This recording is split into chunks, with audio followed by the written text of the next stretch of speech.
김유재가 동계체전에서 트리플 악셀을 2번을 띄었습니다. 하나의 프로그램에서요. 그것이 가능했던 이유에 대해서 간단하게, 최대한 간단하게 말을 하고 가도록 하겠습니다. 사실 김유재 트리플 악셀 2회가 가능했던 이유를 얘기하려면 여기 신지아를 비판한다 2에서 말했던 내용을 좀 정리하고 가야 되거든요. 아사다마오가 2008년 고양 4대륙에서 0.68초짜리 채공시간 트리플 악셀을 띄었어요. 현재 시점에서 아사다마오 이후에 이 채공시간을 기록하면서 트리플 악셀 뛴 선수는 없다고 봐도 무방해요. 없다고 봐도. 트루소바가 뭐 0.67 정도 나온 적이 있긴 한데 그 정상적인 트리플 악셀이 아니었어요. 0.68초라는 채공시간은 어마어마한 시간이거든요. 이 말은 그만큼 점프 높이를 만들어내기 위해서 많은 힘을 썼다는 얘기죠. 그리고 특히나 상승 운동에 관련된 근육에 부하가 많이 걸렸을 거예요. 그렇게 됐더니 그 이후에 바로 뛰는 이 연결 트리플 톨업에서 회전이 부족했습니다. 대략 어느 정도 나왔냐면 거의 11시 쪽에 날이 내려앉았어요. 착지를 할 때 톡 끝이 내려와서 토가 닿은 게 아니라 날이 내려앉은 위치가 거의 11시였어요. 그러니까 많이 모자랐다는 얘기죠. 근데 불과 한 달 뒤에 있었던 2008년 세계선수권에서는 트리플 악셀을 안 뛰었죠. 넘어졌으니까. 뛰려고 하다가 넘어져서 뛰지조차 못했어요. 그 말은 체력 소모가 없다는 것이고 그 다음에 뛰었던 이 트리플 톨업은 회전이 아주 여유가 있었습니다. 대략 한 이 정도. 날이 내려앉은 위치를 보더라도. 그럼 거의 이 정도 회전각이 생겼어요. 그러면 하나, 둘, 셋, 넷 치면 하나당 30도니까 거의 120도 정도. 그러니까 못해도 100도. 많이 보면 120도 정도 회전각이 차이가 났다는 겁니다. 이 트리플 악셀이 가지는 체력 소모가 가지는 의미. 그리고 또 하나가 있죠. 이 아사다마오의 경우는 왜 0.68초를 뛰었는가? 사실 0.68초가 아니라 0.66만 되어도 8시에는 내려옵니다. 아사다마오 트리플 악셀이. 그 이유는 아사다마오는 기준 구간 소요 프레임이 트리플 악셀에서 12프레임이 필요해요. 12프레임. 그렇기 때문에 0.66초 정도는 나와줘야 안정적인 트리플 악셀이 됩니다. 그리고 일반적인 트리플은 14프레임 정도가 필요해요. 아사다마오는. 그러다 보니까 이 연결 톨업에 필요한 채공 시간이 얼마냐? 네, 거의 이 정도가 나왔거든요. 이게. 그 말은 뭡니까? 채공 시간이 많이 필요하다는 얘기죠. 아사다마오는. 채공 시간이 많이 필요하다는 거는 상승 운동에 쓰여지는 근육의 부하가 많이 걸린다라는 것이고 그로 인해서 지속력이 떨어진다는 거예요. 악셀, 톨업 다 왼쪽 다리 점프예요. 악셀을 뛰고 나서 이런 체력 소모가 크면 당연히 같은 쪽 다리로 뛰는 점프가 부담을 받겠죠. 자, 그러면 악셀, 살코, 톨업이 일반적으로 그 시계 방향의 반대 방향으로 도는 선수들을 기준으로 했을 때 악셀, 살코, 톨업은 왼쪽 다리의 힘으로 뛰는 점프예요. 일반적으로. 자, 그랬을 적에 더블 악셀을 뛴다. 사실 더블 악셀은 체력 소모가 꽤 있다 해도 어떻게든지 뛰어냅니다. 어지간하면. 뭐 아사다마오급 선수라면. 근데 뭐 트리플 살코도 뛰어내거든요. 보통 선수들이. 그런데 이제 트리플 톨업이 문제예요. 이 트리플 톨업에서 이 필요한 힘 또는 난이도라고 할까요? 뛰기 힘든 정도를 본다면 단독으로 뛰는 트리플 톨업이 가장 쉽고요. 그 다음에 연결적으로 뛰는 트리플 톨업이에요. 예를 들어서 여기 이런 거 같은 거죠. 뭐 트리플 러츠나 트리플 톨업 또는 더블 악셀에 붙이는 트리플 톨업은 단독 트리플 톨업보다 어렵습니다. 왜냐? 단독 트리플 톨업은 이 톨업 하나를 위해서 준비 과정과 활주를 할 수 있어요. 그런데 연결 점프로 뛰는 트리플 톨업은 앞에 점프의 착지에서부터 이어지기 때문에 앞에 점프의 착지에도 영향을 받고 준비 동작과 과정이 짧아질 수밖에 없어요. 그래서 좀 더 힘을 모아서 뛰기가 힘듭니다. 그런데 이것보다도 더 힘든 게 뭐냐면 고난이도 왼쪽 다리 점프에 붙이는 트리플 토예요. 예를 들면 이번에 김유재가 뛰었던 트리플 악셀에 붙이는 트리플 토. 이건 더 힘들어요. 이건 연결 점프니까 힘든 건데 이거는 연결 점프인데 거기다가 고난이도 왼쪽 다리 점프에 붙이는 연결 톨업이야. 근데 이번에 김유재는 이것도 했고 이것도 했죠. 자, 그러면 이 아사다마오와 김유재 간의 그 지속력의 차이가 왜 생기느냐? 네. 회전 속도가 너무 차이 나거든요. 김유재는 기준 구간 소요 프레임이 10 근처란 말이에요. 물론 이것도 제가 이번에 영상 만들기 위해서 세세하게 측정을 하니까 한 2년 전 기준으로 보면 평균적으로 반의 반 프레임 정도 느려졌더라고요. 근데 사실 제가 이 측정하는 게 60프레임 영상이고 해서 세세한 측정이 안 됩니다. 그래서 일단 이거에 대해서 간단하게만 얘기하자면 여기와 여기를 측정을 하는데 트리플 악셀의 경우에는 예전에 이제 이 구간을 측정하는 이유는 공중 자세가 완전히 완성되기 전과 그 직전을 반반 포함하고 있어요. 그래서 공중 자세가 얼마나 빨리 만들어졌는가를 보기 위함이고 1.5회전부터 2.5회전 구간이 되는 이 부분은 최대 회전 속도 구간이 되면서도 착지 자세가 포함되는 마지막 회전 구간이 포함 안 된 구간이거든요. 그래서 이 구간을 측정을 하는데 기준 구간 소요 프레임은 여러분들이 측정하면 저랑 좀 다른 값이 나올 수 있어요. 저는 일단 만약에 측정을 할 때는 히유이 채널과 듀얼 스케이터 채널의 직캠을 두 가지를 교차 검증을 해요. 그리고 여기서부터 여기를 재는 것도 있지만 여기서부터 여기까지도 재지만 여기서부터 여기까지도 측정합니다. 왜? 이 한 프레임 정도만 차이가 나도 이 값이 완전히 달라지는 경우가 있어요. 그래서 이 한 프레임 다르게 측정을 해서 그 중간값 정도를 보기도 하거든요. 그런 식으로 해서 되기 때문에 그냥 영상에서 단순하게 여러분들이 프레임 수를 잰다고 해서 저랑 같은 값이 나오지 않을 거예요. 이렇게 제가 하는 이유는 60프레임 영상은 오차가 크기 때문이에요. 채공 시간은 60프레임 영상으로도 충분히 뽑을만 한데 회전 속도를 위한 소요 프레임을 측정하는 관점에서 60프레임은 좀 모자란다 라는 거죠. 김유재의 경우에는 뭐다? 네, 10프레임이에요. 기준 구간이 거의. 최근에는 약간 10 플러스 값이 나오더라고요. 최근에. 그리고 필요한 채공 시간이 0.56초 정도예요. 뭐 이번 동계체전을 보니까 0.56 약간 안 되는 값에도 랜딩을 하더라고요. 예전은 거의 다 자빠졌는데. 그러니까 이건 뭐냐면 착지 요령이 좋아졌다. 과거보다. 근데 뭐 그런 거 세세하게 들어가지 않고 오늘 주제에 집중하겠습니다. 아사다마오가 이 고양 4대륙에서 2008년 0.68초라고 했었고 일반적으로 0.66초면 안정권이라고 했죠. 김유재의 경우는 0.56에도 된다라는 거. 물론 아사다마오가 0.66초면 9시 안쪽에 회전 인정존으로 들어와요. 0.66초만 되어도. 근데 김유재가 0.56초면 사실 10시, 11시 요 정도거든요. 냉정하게. 0.565 정도가 되면. 그래서 나를 돌리면서 착지하는 게 좀 필요해요. 그렇다 하더라도 0.56과 0.66은 어마어마한 차이죠. 100분의 10초 차이잖아요. 날이 닿아서 돌리는 과정을 생각하고 하더라도 채공시간 차이가 100분의 6초 이상 차이가 날 겁니다. 아마도.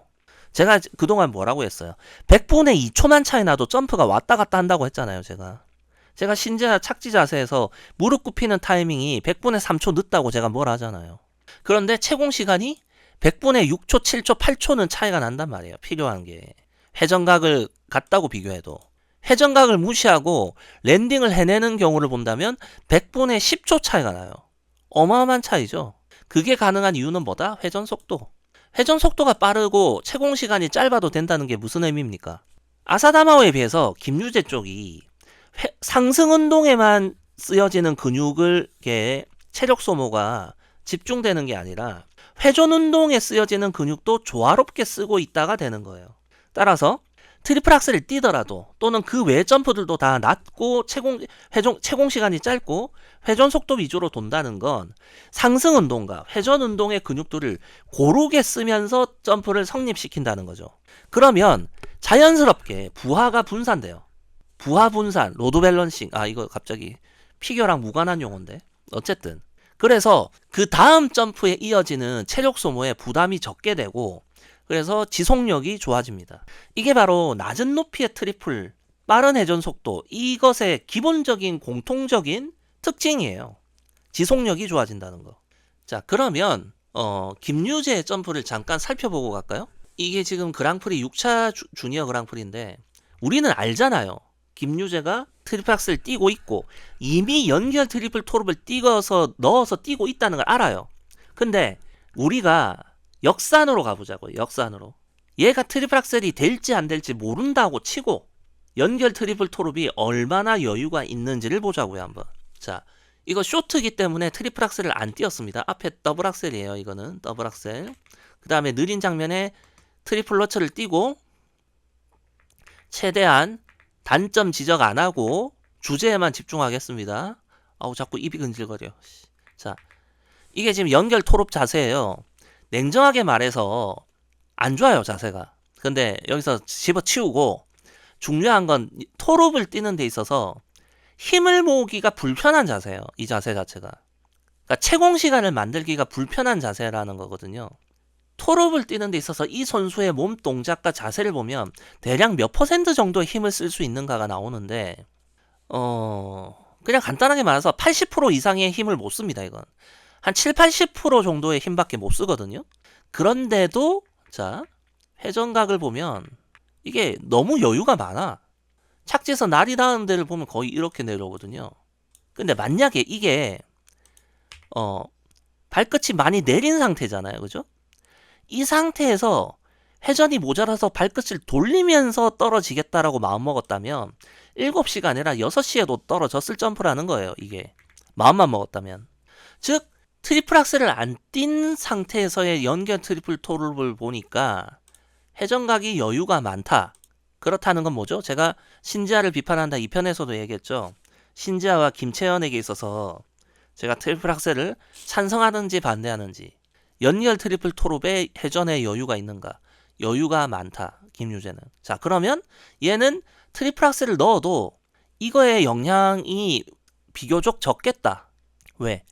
점프 자체가 회전 운동의 중요도가 높기 때문에 트리플 악셀도 비교적 낮은 높이에서 뛸 수 있을 거고, 그로 인해서 서로 간에 주는 체력적인 부담 적을 거다라는 거. 또 트리플 악셀에서 체력적인 소모가 좀 있다 해도 이 점프의 회전각이 좀 모자란다고 해도 회전을 채울 확률이 높다. 이렇게 판단할 수 있다는 거예요. 이 점프를 보고서. 자, 그러면 이번에는 이 프리로 가서 역시나 6차 주니어 그랑프리입니다. 자, 트리플 악셀 띄었죠? 자, 트리플 악셀 띄었고, 그 다음에 보면 이제 이 러츠를 띄고 연결 토롭을 띈단 말이에요. 여기서도 보면 여유가 있단 말이야. 여전히 날이 내려앉은 위치는 7시 정도예요. 이해되셨죠? 즉 트리플 악셀 뛸 때 비교적 낮은 높이, 빠른 회전 속도, 이렇게 점프를 만들게 되면 몸의 근육에 체력 소모를 최대한 분산시킬 수 있다는 것이고, 전체적인 힘의 총합을 놓고 보더라도 적은 힘으로 트리플 악셀을 뛸 수 있게 된다라는 거죠. 이런 것이 지속력을 가지게 되고, 이런 지속력이 트리플 악셀을 2번 띄고 그 다음에 트리플 악셀에다가 직접 연결 트리플 토롭도 붙일 수 있고, 그렇게 된다는 얘기입니다. 근데 아쉬운 건 뭐냐면 이 트리플 악셀이 아니라 만약에 쿼드토나 쿼드 살코였다면 여기에 이거를 콤비네이션 안 가져가도 되잖아요. 그죠? 그러면 이 트리플 러츠 뒤에 있는 게 더블토가 아니라 트리플토가 될 수 있었겠죠? 예, 그런 부분은 좀 아쉬워요. 어쨌든. 자, 어쨌든 간에 보면 이 여기서는 지금 동계체전 영상을 보면서 갈까요? 첫 번째 트리플 악셀입니다. 네. 그냥 이렇게 봐도요. 점프 높이가 안 높아요. 점프 높이가 높다. 예를 들어서 신지아나, 참고로 이번 동계체전에서 가장 긴 채공 시간은 신지아가 아니라 고나연의 트리플 플립이었어요. 0.63 초중반이 나왔습니다. 신지아는 0.62초대로 종합대에 비해서는 폼이 약간 떨어져 있었습니다. 여기서 만약 0.6초가 넘어가는 점프들을 보면 이 발끝이 한 이 정도까지 올라가거든요. 여기가 아니라 여기까지 올라가는데 확연하게 봐도 그냥 점프 높이가 낮아요. 그렇게 낮은 높이에서 점프를 띄었고, 자, 여기서 날끝을 잘 돌리면서 착지를 했고요. 그 다음에 잘 보시면 착지가 불안했거든요. 착지가 이렇게 단점 지적 안 하고 가기로 마음먹었기 때문에. 어쨌든 자, 이렇게 보면 힙이 뒤로 빠지는 상황이잖아요. 그죠? 이 자세, 이 모습 보면 신지아가 넘어지는 모습 떠오르죠. 크랜베리컵, 4대6, 동계체전. 근데 신지아는 다 넘어졌잖아요. 그에 반해서 김유재는 이걸 넘어지지 않고 버텨냈다 라고 볼 수 있어요. 왜냐하면 이 점프에 걸려있는 총 에너지량이 신지아의 트러플러츠만도 못하거든요. 냉정하게 말하면. 그만큼 작은 에너지, 그리고 또는 이 무릎을 굽혀주는 게 신지아보다 오히려 김유재가 더 낫더라고. 김유재도 좋은 게 아닌데. 그러니까 나를 돌리는 기술이 신지아보다 차라리 김유재가 더 나아요. 그러니까 빠지면서도 버텨낸 거예요, 이게. 어쨌든 자, 이 상태, 불안한 상태에서 대부분의 선수들은 트리플 토룹을 포기해요, 여기서. 왜? 자세가 불안정하면 힘을 모으기가 힘드니까 싱글이나 더블로 처리하거든요. 근데 이런 불안한 상태에서도 김유재는 자세를 가져와가지고 뛰었어요. 그런데 역시나 마찬가지로 이 자세가 자기가 낼 수 있는 힘을 100%못 내거든요. 그런데도 뛰어낼 수 있다는 건 뭐예요? 그만큼 트리플 악셀도 적은 힘으로 뛸 수 있다는 것이고, 연결 트리플 토룹도 적은 힘으로 뛰어낼 수 있다는 거예요. 왜? 회전 속도와 착지에 있어서의 요령적 측면. 이해되셨죠? 그래서 트리플 악셀과 트리플 토룹이 모두 최대한 작은 힘으로 뛸 수 있기 때문에 서로 간에 부작용이 적고 지속력을 가진다. 그런 걸 여기서도 볼 수 있는 거예요. 신지아가 만약에 이렇게 불안하게 착지했잖아요? 신지아는 이거 트리플을 못 붙여요. 기껏해야 더블입니다. 두 번째 트리플 악셀을 보죠? 네. 이건 역시도 점프 높이가 그리 안 높아요. 보통 여기 방송사 중계 화면에서 이 각도에서 카메라를 잡으면 점프 높이가 0.62, 63 나오는 애들은 이 날이 여기가 아니라 여기가 있습니다. 명확하게 말할 수 있어요, 저는. 자, 어쨌든 이 경우도 보면 싹 돌리죠. 발뒤꿈치 돌렸어요. 돌리고 가고. 자, 뭐 어쨌든 이런 장면들을 놓고 봤을 때 김유재는 뭐다? 상승 운동과 회전 운동의 조화가 굉장히 괜찮다. 굉장히 뛰어나다. 그리고 이런 쪽 방향성으로 고난이도를 추구하고 있다. 최영경 팀에서. 반대로 허지유의 쿼드토를 보면 회전 운동이 좀 문제가 많다라는 말을 하고 싶어요. 원래는 지현정 팀하고 최영경 팀의 장단점을 비교하는 걸 하려고 했는데, 사실은 이런 고난이도 점프에 접근하는 부분을 제외하면 지현정 팀이 오히려 더 나은 부분이 많거든요. 그런데 이렇게 고난이도에 접근을 해서 고난이도 점프의 횟수를 늘려간다라는 그런 관점에서 본다면 최은경 팀이 솔직히 우리나라 다른 코치들보다 뛰어나다고 생각합니다. 딱 대놓고 말해서 지현정 팀이나 박빈나 팀이나 뭐 한성미나 이런 여러 코치들이 있지만 고난이도에 접근하는 데 있어서 상승 운동과 회전 운동의 밸런스는 최은경 팀이 가장 좋다고 봐요. 물론 이것은 쌍둥이에 한정된 이야기일 수도 있어요. 어찌됐든 그래요. 대신에 최은경 팀의 이 쌍둥이들의 경우는 그 외적인 부분에서는 다른 코치들보다 좀 떨어져요. 그러나 오늘은 트리플 악셀 2번이 가능했던 이유에 대해서 얘기하는 거니까 이 정도로 하죠. 트리플 악셀 2번, 연결 트리플 토룹도 뛰었고 트리플 악셀에 직접 붙이는 트리플 토룹도 뛰었다. 이건 뭐죠? 지속력. 점프가 지속력을 가지려면 몸에 오는 체력적인 부담을 줄여야 되고, 그러기 위해서는 상승 운동과 회전 운동에 사용되어지는 근육들에게 고르게 그 체력 소모가 분산되어야 한다. 그렇게 하다 보면 트리플 점프가 낮아지고 회전 속도가 빨라지는 경향을 보인다. 아시겠죠? 자, 그런데 여기서 또 한 가지 말하고 싶은 게, 김유재나 김유성에게 우리나라 사람들이 이제 하는 얘기가 있잖아요. 점프의 질이 떨어져서 가산점이 안 좋다, 이런 거. 근데 그것이 점프 높이로만 얘기해서는 안 됩니다. 점프의 질이라는 것에 점프 높이도 물론 당연히 포함되지만, 그런 식으로 따지고 들어가면 뭐가 또 얘기가 안 되냐면, 시마다마오는 어떻게 할 거예요, 그러면? 자, 시마다마오의 트리플 토를 볼까요? 1.69죠, 가산점. 근데 시마다마오의 트리플 토는 쌍둥이들보다도 점프 높이가 안 나오거든요. 근데 이게 왜 가능할까?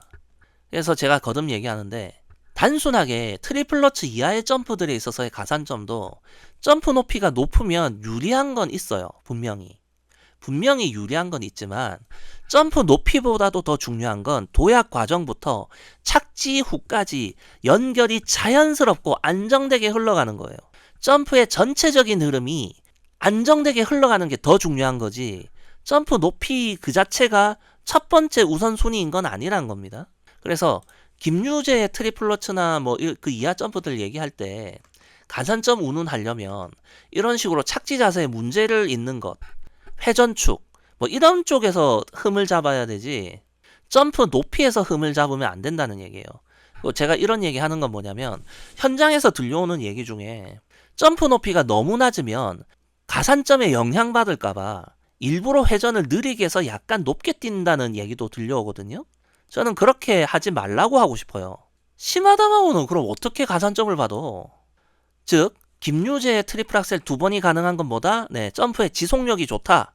상승 운동과 회전 운동에 의한 근육의 체력 소모가 분산되어서 그리고 점프 가산점을 얘기한다면 점프 높이가 문제가 아니라 전체적인 기본기에 따른 안정적인 도약, 제대로 된 공중 자세, 회전축, 착지 자세 이쪽에서 문제의 원인을 찾아야 된다.